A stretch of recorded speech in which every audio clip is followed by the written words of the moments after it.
எங்க போனாலும் GPay GPay ஜிபேன்ட்டு ஒருத்தன் செல்லு எடுக்கிறான் இப்படிங்கிறான், உடனே அவனுக்கு பணம் ஏறுது. இன்னொருத்தன் செல்லு எடுக்கிறதுக்குள்ள அவனுக்கு பணம் ஏறுது. ஏய் மச்சான், என்னடா ஏதோ புலம்பிக்கிட்டே இருக்க? ஏய், நீ கடை வச்சிருக்கல, ஜிபே உண்டா? உண்டா. சரி, இப்போ என் கடைக்கு எப்படி வைக்கிறதா? ஏய், அது ரொம்ப ஈஸி. ப்ரௌசரில் உன் அக்கௌண்ட் டீட்டெயில்ஸ் போட்டோன்னு வச்சுக்கேன், ஒரு QR கோடு வரும். அதை நீ அப்படியே பிரிண்ட் அவுட் எடுத்துக்கலாம். அப்படின்னா ஆர்டர் பண்ணால் கொரியர் மூலியமாக உனக்கு வந்துடும். ஃபஸ்ட்டு உன் அக்கௌண்ட் நம்பர் டீட்டெயில்ஸ். அக்கௌண்ட் நம்பரா? அப்படின்னா என்னது? அப்படின்னா என்னன்னு தெரியாதா?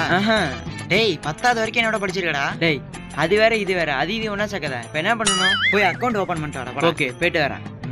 என்ன அக்கௌண்ட் ஓப்பன் பண்ணணும்? ஓப்பன் பண்ணிடலாம்ப்பா. பேன் கார்டு இருக்கா? கொடுங்க. இல்லையே. அது இல்லாமல் அக்கௌண்ட் ஓப்பன் முடியாதுப்பா. எப்படி வந்தீங்க நீங்கள்? வேற எங்கே கிடைக்காது? இசிஐ மையத்தில் போய் அங்கே பேன் கார்டு அப்ளை பண்ண நீங்கள். ஓகேண்ணே. அண்ணா, பேன் கார்டு அப்ளை பண்ணணும். ஓப்பன் பண்ணிடலாம்ப்பா. ஆதார் கார்டு வச்சுருக்கீங்களா? இல்லையே. அது இல்லாமல் ஓப்பன் பண்ண முடியாதுப்பா. அது எங்கே கிடைக்கும்? அதுவும் இங்கே கிடைக்கும். அப்போ கொடுங்க. அதுக்கு உங்கள் நேமு, உங்கள் அட்ரஸு, உங்கள் ஃபோட்டோ, உங்கள் ஃபுல் டீட்டெயில்ஸும் வேணும்ப்பா. எனக்கு இருங்க வரேன்.